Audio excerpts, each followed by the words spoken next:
Welcome to the second episode of the Contractors Corner, where we bring in guests from the construction world and get their takes on the industry and how they add value to the customers we work alongside with every day. Today's episode is brought to you by A Rack Above, an industry-disrupting freestanding overhead storage solution that creates overhead storage space without drilling into the ceiling or walls. No professional rack installation needed. A Rack Above is built from architectural aluminum and holds up to 2,000 pounds and is 100% portable. Whether you're a builder, home buyer, or remodeler, A Rack Above elevates your lifestyle while protecting the integrity of your home. Check it out at arackabove.com or in the link in the description below and see why people are rethinking overhead storage. Stay tuned for a special video in the next couple weeks where we will be installing A Rack Above in my garage. So you'll see how a messy garage of a father with 2 kids and can't park his cars in there can change using A Rack Above. So I'm excited for that. Stay tuned on that. But really excited about today. Today our guest is DJ Lira, good friend of ours. DJ is the CEO and owner of VFS Construction. VFS Construction is a shell contractor in Florida who focuses on quality and attention to detail that builders need. Last year, he started 2,700 shells, completed 1,500 roofs, plus 1,500 plus roofs, installed over 1,200 homes with siding, and installed over 18,000 windows and doors. I think that's probably the more impressive one, but that's a pretty beefy year for you just last year. So today we're going to kind of learn about what a shell contractor is, what you do on a day-to-day, Sure. And let's start out with you moved down here from Ohio. What was the reason for coming to Florida? Opportunity? What was it? So, I always loved Florida, right? Before I moved to Ohio the first time around, right, I was already living in Florida. So, Florida raised, lived in Ohio for a while, and decided to move back to Florida, right? I've always been in love with construction more than anything. And this is where I felt I wanted to, build and, set my roots here. And so when you were in Ohio, you started a commercial cleaning business, but you were also in the construction world. Correct. Is that where your affinity for becoming an entrepreneur started? Absolutely. I mean, I grew up in new home communities, right? I mean, ever since a little kid, I can remember my dad out there inside these new construction job sites. So I've been around there all my life. Yeah. Right. And then, in Ohio, there's also a lot of construction at the time. But I've always felt like Florida would be the best place for me because of the relationships I already had down here. And also, I just had a feeling that Florida was going to be a better market overall. And that was a feeling I had 10 years ago. And I'm happy to say I was correct on that one there. It's been a good market. Yeah.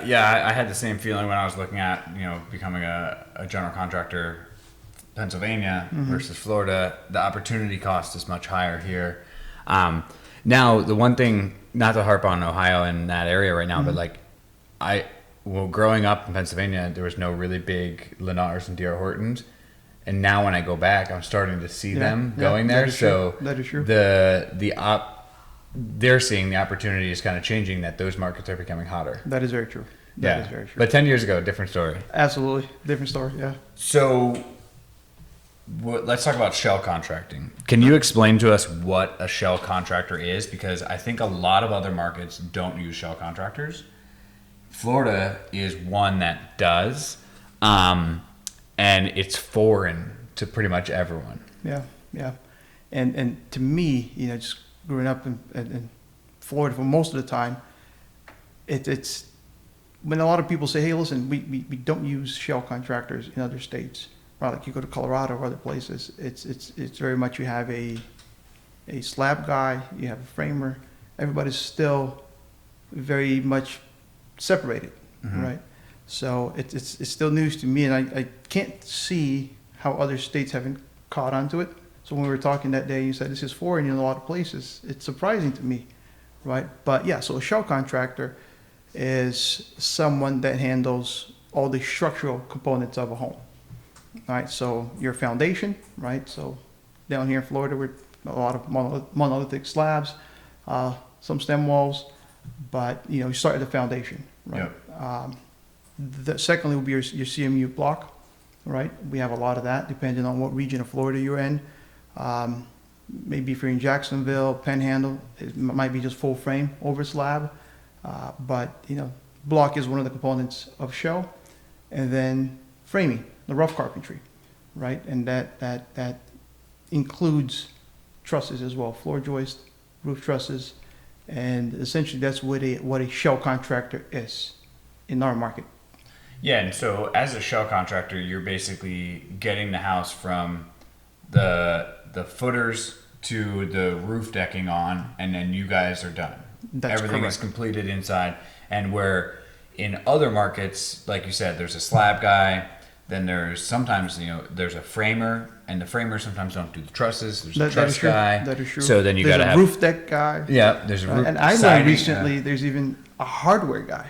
Yes. Somebody that'll come out and just do all the hardware. Yeah, tie-downs. actually, we were talking to one shell contractor that has how they set themselves up is they have their framing crew go and run the framing, and then they have an internal person who does all the hardware. Mm-hmm. So they have like their own hardware crew, and they just run out and do all the Yeah, hardware, which I thought was wild, but it makes sense because they could do the punch out as well. But yeah, like even in other markets, we've heard even getting as granular as there's a guy who they pay to just come and tie the rebar, like and lay the rebar. You told me about that. Yeah, that to me that's getting a little too crazy. It's a bit insane to me. The efficiencies of a shell contractor are there, and I think that's one of the main reasons why Florida has become that, because we build so many homes. We're looking for any kind of efficiency. Right. Maybe we're forced to adapt. Mm-hmm. Right. Maybe that's part of the reason why it became so popular. Yeah, it's definitely the course of action here, especially. I would say maybe that transition happens at Jacksonville, because Jacksonville, Tallahassee, the Panhandle, they all kind of are more northeast feeling, but definitely south, central, west, east, the coasts are all using shell contractors. Yeah. So inside your business, most of your employee base, because I looked at you guys up, most of your employee bases are doing the internal stuff. You're subbing out most of this work. So yes and no, but when it comes to insurance, especially for our area, some of the work has to be done by internal labor as well. So you kind of have no choice, right? It's very expensive to do, but you have to have a certain balance, right? But yes, the majority, and that's industry wide. The majority does get subbed out. That is right. Yeah, it doesn't matter who the shell contractor is. Most of them are just it's the same thing as a general contractor. Correct. I'm subbing most things out. Correct. I'm just finding the trades to do it. You guys are looking for the crews to come and do the work. Absolutely. And then you're supervising and managing and Correct. managing the payments. And in like in a turnkey operation, right? You're doing all of the, procurement, right? Mm-hmm. Estimating, scheduling, and lastly, supervision and quality check at that point, right? But you also do need some of the in-house crews to do the labor. And it like I said, it is more expensive to run an in-house crew for block, concrete framing, but it does also give you more flexibility, right? Because when you're working with just subcontractors, at the end of the day, they're somewhat independent, right? With in-house crews, you have more control of, let's say you have an emergency, a house that needs to get started right away, right? You could tell, hey, drop everything, go start that, go there, and they're your guys. They'll go. Yep. Right, and you might not have the flexibility with a sub. So, in our world, we've learned it's good to have a little bit of both. But yes, the majority is still going to be subcontracted. How do you manage the crews? Like we look at in an average house, what is it, maybe 30, 20 trades to build it. Roughly, You're probably looking at like 200 crews to do your business. It's got to be crazy to manage. I mean, when you look into it, we're probably as a group, right? We're just under 1,000 people, right? That we have to, coordinate all the time and keep everybody informed and updated. So it is a lot of work. Yeah. So when it comes to managing crews, communication is the most important part, right? So we are setting schedules a month ahead, right? And then, a week ahead before you actually start the day. So you lay out the plan for the month, right? This is what's expected. And then as the weeks get closer, you start narrowing down the starts. And then a week before, you have hard start dates for, the starts that are planned out for that crew. Yeah. So email schedules, phone calls, text messages, that's what it takes to coordinate all that action. Is there a software that is built specifically for shell contractors, or is it like a general construction software? Sadly, no. Okay. And that's probably a big opportunity in the market for whoever comes up with that first. It's something that we look at. We've developed some form of a software, but right now there's not a shell contractor specific software they can just go out and buy, right? What a lot of people do is they'll use general contracting softwares, and they'll kind of fit that around their business. Mm-hmm. And there's a ton of them. Like for example, there's Procore, there's Builder Trend. Yeah. There's a lot of different kinds, and We use Builder Trend, but it's right. definitely it's not ideal for a shell contractor, no, right? It's It's not trend. shell specific. Yeah. And there's a lot of things that they're definitely lacking, right? So what we found was a combination of our own internal software with some of these additional softwares that might handle accounting a little bit better, like Sage, Mm-hmm. Sage 300, Sage Contractor, and whatnot. But there's not a software you can just go out and buy right now. Yeah, unfortunately. Would be cool, but that's a very niche software to do. So, so I want to ask one more question about just general shell contracting.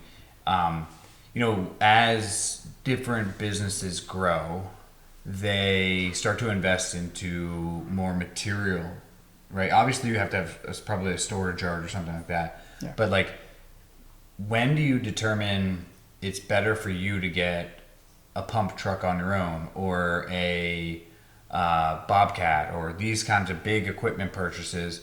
When does it decide that this is better for us to own it as VFS, or is it always going to be better for someone else to do it and you're just paying for the trade?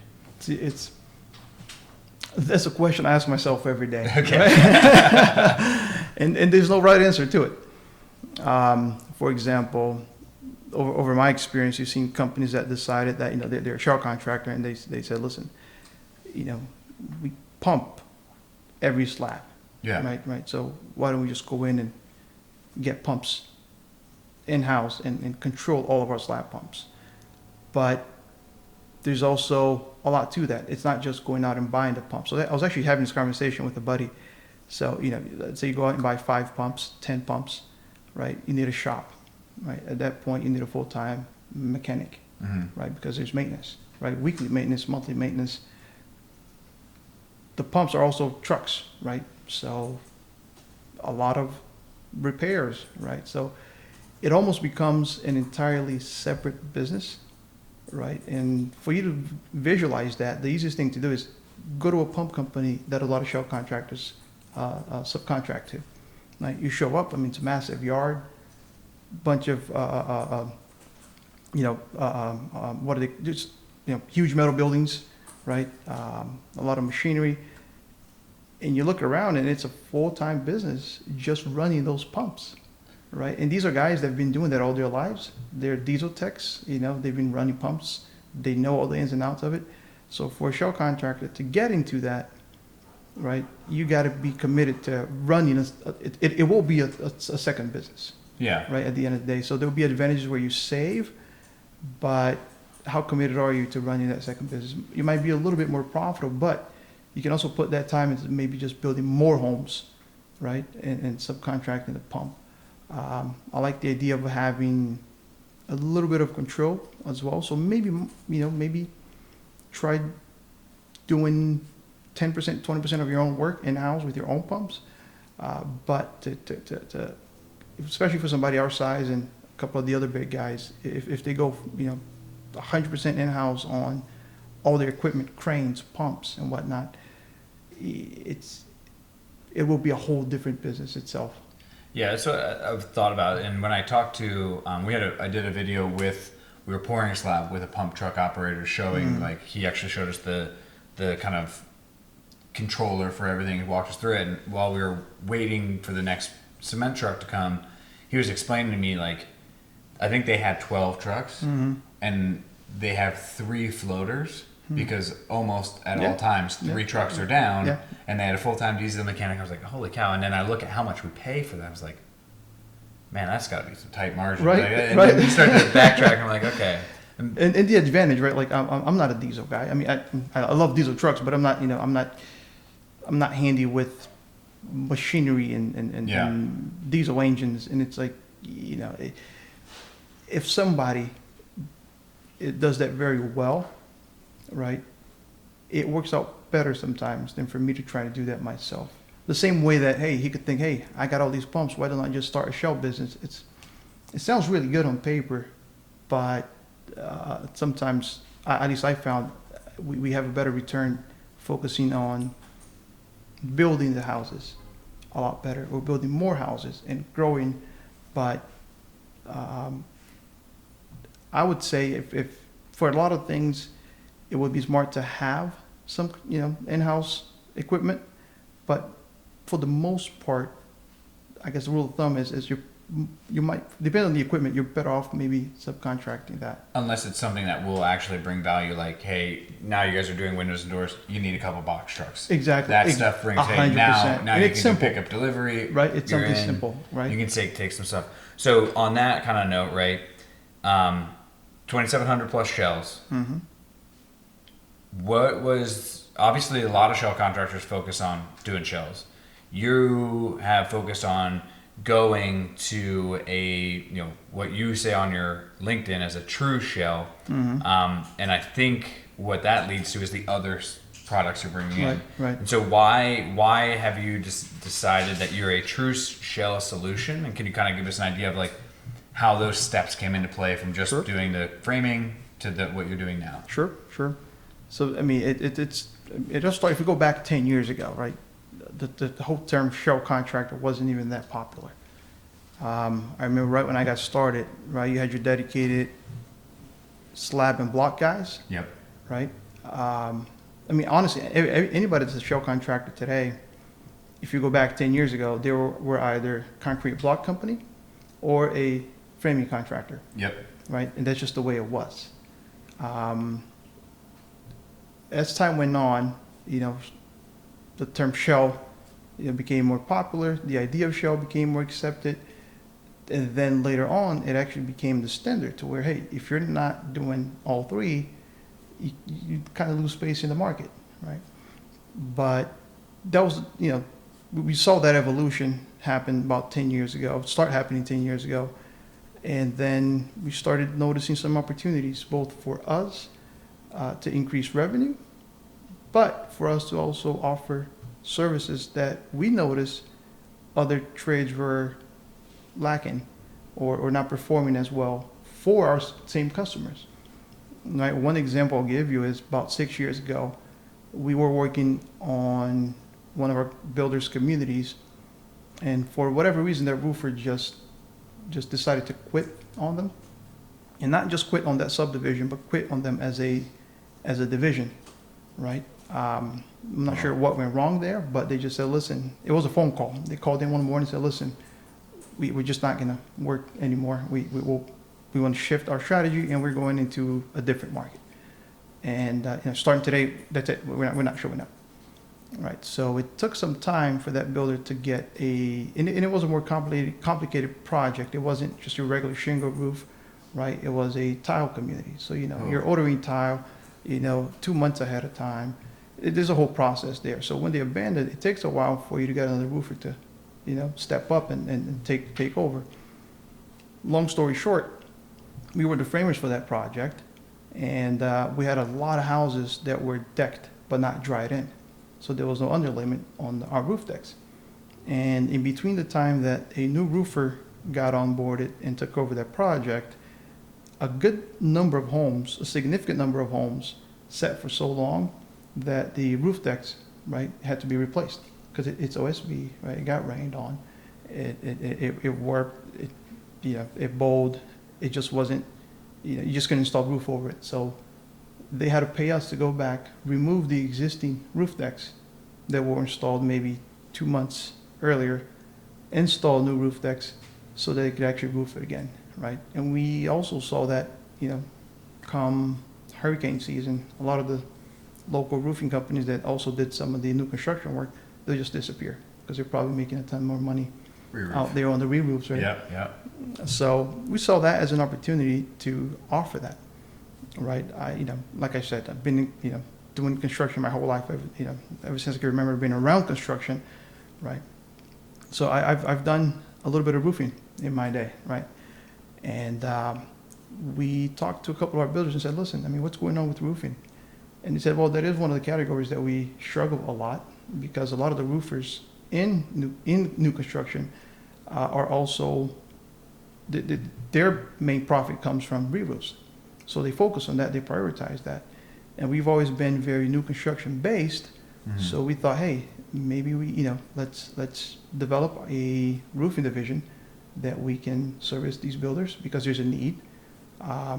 To give us a chance to increase our revenue. And we started with roofing, and over the years we added also anything that we thought would complement the shell, and that's how we kind of coined the term true shell or full shell solution, right?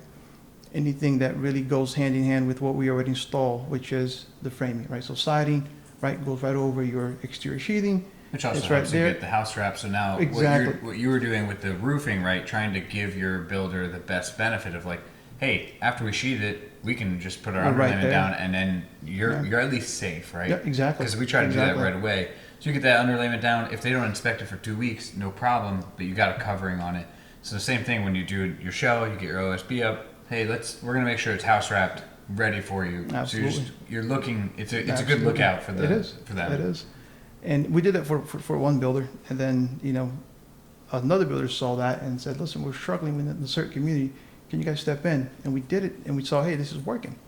And then almost everything else that we added came from a similar situation Okay. where a builder was struggling with a specific category, and they felt that we could help them, and we said, let's give it a shot. And we did a couple of homes, and it worked out well. And we said, hey, let's make this official. Let's open up a division for that, right? So over the years, we've had the shell division, which then we added a roofing division, and then a window division, siding, and so when what we are today. Similar to the pump truck conversation, right? When you're looking at adding a division, are you looking at going and buying a small roofer and using his contacts, or are you just saying, hey, because we have 1,000 contacts in our hair, one of the framing crews has got to know some roofing guys, and then you just bring on a roofing license? So correct. So for us, we never, everything we've done to date, right? It doesn't mean it'll always be this way, but we've always started everything from ground zero. Okay. Right? We never went out and bought, a roofing company Tony's or Roofing a window company. Yeah. We started everything from internally, right? With our existing scheduling team, our construction guys, went out and started the first few crews ourselves, and they were all in-house crews. And that's going back to the benefit of having an in-house crew. It's really hard for you to start from scratch and give a builder the quality they need. On 100% sub base. Exactly. Yeah. So we went full in-house with the roofing, full in-house with the windows. And then as you grow, then, you have systems set up, you can go in there and maybe start subbing out the work, right? But for all the categories we have so far, we started from ground zero. Wow. All based on the shell contracting. Correct. So I have two more questions. One question's a little controversial. So the last question is just, about what you see the future of Florida to be. So what you got? So it's always interesting, right? Florida is one of the most licensed states in the country, right? To get your contractor license here, it is super difficult. Every trade has to have a license, right? Plumber, electrician, roofer. But things that you're doing are non-licensed work, right? Like there's no siding license. Right. you want to start Joe siding today? No, Go just ahead and go start, do it. yeah. Windows don't need an. Nope. And then Not on the new construction side. not on new construction. For replace, you do. And then from a shell contractor perspective, to legally be a shell contractor, framer, pouring block, you don't actually have to have any licensing. No, because you're working under that GC, which Okay. is the home builder themselves. So do you think that there should be a shell contractor license? Would that make the market a little bit better, or do you think it would stay the same? That's a good question. It's a very good question. I've thought about that question a couple of times too. I think it would be beneficial. I think it would. It would certainly help enforce certain aspects, right? Quality, understanding of why things are the way they are, why we, tie rebar a certain way, why we pour concrete a certain way, instead of just maybe a lot of people doing things because that's the way they've seen people do other things, and everybody just watch somebody do it and they do it the same exact way. Yep. It'll increase the understanding, right, and the knowledge required to be a shell contractor. I think it'll be a positive thing. Yeah, I think so. I think about that. I mean, we have so many licenses now, but like, it was just such a shock to me that like every shell contractor, 'Cause it's a big like component. most shell contractors have a GC license attached, and then it's covered. But like, you really don't need to have a shell You don't. contractor's license. And it's important. I mean, it's a big component of a house. I mean, you're like it's a 60% structural. of that. It's a structural part of the house, right? It's what holds up everything, right? So I think it will be a good thing, in my opinion. Yeah, I'll be all for it. Yeah. Yeah, sweet. I'm glad. I thought that was going to be a little more controversial. No, but, no. I don't see the that as a stab bad at thing you at or all. something? No, Okay. not at all. So I think as you've added more scopes to your business. More shell contractors are doing a similar play, right? Like adding more scopes. Even like we're starting to see it with like the drywall guys. The drywall guys Right, adding more right, scopes. right. The roofers adding more scopes. Right. It used to just be roofing and solar. Now it's siding and paint and all these things. So as you grow and as other people are adding more and the market's getting tighter, how do you see Florida in the next 5-10 years? What do you think the changes in our industry are going to be? And do you think they will eventually be better for the customer? Sure. So, I mean, I one thing that I'm proud of, and I think we've shared this before, is we were the first shell to explore any of these other categories, right? 5 years ago, 6 years ago, shell was just that shell contractor. That's all you did, right? Concrete block framing, right? So we were the first ones to kind of push that line and get into the exterior scopes, and then we've seen other shells follow. And then over the last year, the same sort of the same concept spread into, like you said, other categories, right? Now you have roofers that are doing siding, paint, fascia, soffit, drywall. You got, companies keep just adding on different scopes, right? I see that as a growing trend. I don't think that's going to go away anytime soon. Because a lot of the contractors, be it, shell contractor or roofing contractor, people that are adding on extra scopes, they've learned the ins and outs of new construction, right? Because it is a whole different animal, right? And there's a certain knowledge you need, right, in order to run a successful business. The people that were able to adapt to it and master that, they can go into other categories and do it just as well as their first category. If you're able to do that, right, you become more efficient, right? You become more attractive to a lot of the builders, right? And the whole idea, the reason we started, right, was it helps with our revenue. It's a solution that we offer now to the builder that a competitor maybe doesn't, right? And it's efficient, right? That's the biggest attraction. Come through? Like, being more efficient, do you think that comes through to the end user, or are most of those efficiencies going to Lennar's bottom line? So, I would say both, right? A company like us, for example, we've been around for 20 years, right? Over 20 years. we've been doing nothing but dedicating ourselves to new construction, right? We're able to have higher standards. We're able to guarantee a certain product gets put out, as opposed to maybe just a small roofing company that just does roofing, that's trying to claw their way into the new construction market, or because we've been at it for so long, we know what it takes, and we're able to ensure a certain standard, right? So I think Yeah. the end customer does benefit from having a massive company like us, and some of our other competitors that are also doing the same thing, that have been around for so long. I mean, you're getting something solid, something from a strong company that's only putting out good quality work, right? Because when you start working with smaller guys, it's very, what's the word I'm looking for? It's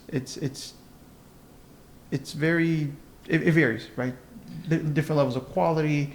They're here today, they're not here tomorrow. You don't really know what you're getting all the time, as opposed to somebody that's been in the market for so long. Yeah, and I think from your perspective, your guys are easier to. It's easier for you to go from, the relationship with D.R. Horton or whoever it is, and you've been doing their shell for 10 years to say, hey, I've noticed your roofing's bad, I can help you, rather than like a small roofer, Timmy's Roofing, saying, hey, I did 75 homes last year, which is a great thing. Yeah, but yeah. now going into a community of 500 and Yeah. the pace that they have, it's going to be hard. You prove yourself that way. But I do think like bringing on the efficiencies hopefully comes back to the customer. I think that we'll see. I mean, there's a lot of the market's changing every day. It's tough. I mean, I think the at least for us, right? When we are, we know what it takes to be successful, and we know what the customer is demanding, right? We are in it for the long run, right? And so are a lot of these other bigger companies. So yes, there's efficiency that helps maybe the bottom line for the builder, but it's kind of like when you go to buy a car, for example, right? I mean, you know the brands that are big brands, right? That have a name for reliability, right? And you trust them because they have a big market cap, they're big companies.